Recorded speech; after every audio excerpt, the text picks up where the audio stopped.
Hi friends, welcome back to our channel. ఈ ఇల్లు 200 గజాలండి. Double bedroom hall kitchen. కొత్త బస్ స్టాండ్కి పాత బస్ స్టాండ్కి కేవలం 8 కిలోమీటర్ల దూరంలో ఉంది.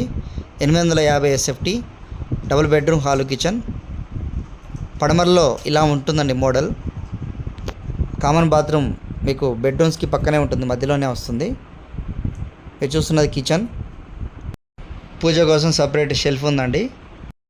ఈ ఇల్లు కట్టి 6 years అయిందండి. టోటల్ 200 గజాలండి. Double bedroom hall kitchen. ఈ ఇంటి కాస్ట్ 46 lakhs చెప్తున్నారు. నెగోషియబుల్ ఉంది. లోన్ కూడా వస్తుంది. 100% లోన్ సౌకర్యం ఉంది. అన్ని బ్యాంకుల్లో లోన్ వస్తుంది. చూడండి, కామన్ బాత్రూమ్ ఇచ్చారు. చిల్డ్రన్ బెడ్రూమ్, మాస్టర్ బెడ్రూమ్ ఉంది. పైన సీలింగ్ కూడా ఉంది. ఈ ఇంటికి బ్యాక్ సైడ్ బాత్రూమ్ ఇచ్చారండి. ఇంకొకటి హాల్లో కూడా సీలింగ్ కనిపిస్తుంది. ఈ ఇల్లు మొత్తం పూర్తిగా చూసి నచ్చితే మా నెంబర్స్కి కాల్ చేయండి.